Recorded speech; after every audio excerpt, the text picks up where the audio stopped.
Jazakallah khair, Dr. Zakir. Let's move on to the next question. I want to come back to some of the points you were mentioning under the physical changes and benefits of the fast. What are the medical implications of fasting? There are innumerable medical benefits when a person fasts. I'll just mention a few of them. It organizes the heartbeat and relaxes it.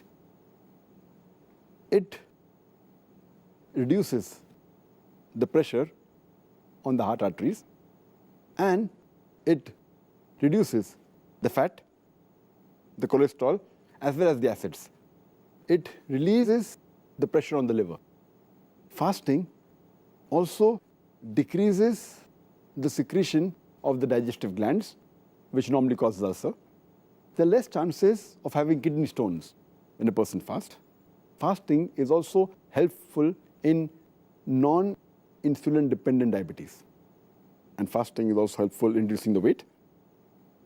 Fasting as a whole, it is beneficial for the whole digestive system as well as central nervous system. Fasting helps in removing the toxins from the body. Fasting increases the immunity of the body. Fasting also reverses the aging process. It increases the longevity, lifespan of a human being. Fasting also helps in creation of more of T cells, which are known as killer cells. And fasting as a whole, it rejuvenates and overhauls the complete body. And there are various diseases which are helped when a person fasts. For example, a person who is suffering from certain diseases, and if a person fasts, it's helpful for him. For example, in cardiovascular diseases, if a person is suffering from asthma, from arthritis, from digestive disorders, if he's suffering from lupus, from skin disorders, if he's suffering from non-insulin dependent diabetes, there are various, the list can go on and go on.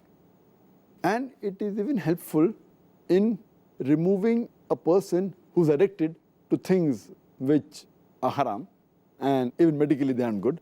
For example, smoking, or a person who is an alcoholic, or a person who's a chain smoker. Fasting helps him in breaking this wrong habit and addiction.